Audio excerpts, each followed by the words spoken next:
So one thing that I looked into was the Nixon and Kennedy debate. This was the first debate in presidential history that was televised. Not everyone had television at their homes around that time. So part of the population watched it in the TV, the other 50% listened to it in the radio. So it was the perfect test to see if nonverbal behavior actually mattered. Amazingly, the debate actually divided the country. Everyone who watched it was sure that Kennedy won. Everyone who listened to it was sure that Nixon won. It was the first time in history where there was a huge discrepancy, and it all had to do with nonverbal. So what I'm going to do is I'm going to be giving you guys a link where you can actually watch the video yourself on YouTube, and you will be able to actually see how body language will actually make you see different, make you see people different by seeing the way that Kennedy was actually positioning himself and how Nixon actually also positioned himself, the way they spoke, the way they actually had their body language, their posture and positioning, their tonality. By you just watching these videos online, you're going to be able to actually see the difference and be able to start looking at seeing who was more influential by just looking at the body language.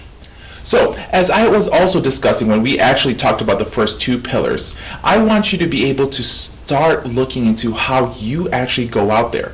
So, if you are a marketer, a liaison for either a home health agency, a home care, or hospice company, when you're going out there pitching your services to either doctors or nursing homes, assisted livings, or even somebody's loved one to try to explain to them your services, we want you to start noticing your body language, your posture, your tonality, not just the linguistic portion of what you are telling them regarding your products or using the flyers and brochures and pamphlets that you may have. You want to also be aware that your communication is 93% not just linguistic. You want to start looking at your body language, your tonality. Pretty much we want to be able to start helping you guys communicate properly. Because by being able to communicate properly, you're going to be able to build value and build trust with the people that you're trying to get to start using your services. So, like I said, whether you're a liaison for a home health agency or whether you are a vendor for a software that you're trying to pitch it to administrators and owners of home health agencies, you want to begin to notice what you are doing. Not just the products that you're actually offering, but at the same time is how you present yourself. Now I'm going to go to a little bit detail about the debate. So I'm going to be providing a photo right here. So I want you to be able to know that before the debate started, Nixon sent out 5 negative verbal cues to the audience. First, he looks over towards Kennedy when he was introduced. This reads distrust to the audience because they can't see Nixon's eyes. Second, it's also a non-alpha behavior. Non-alpha people will look towards the alpha and at the same time draws people to Kennedy. That is a very bad sign that Nixon was kind of being submissive to Kennedy because he was looking towards him.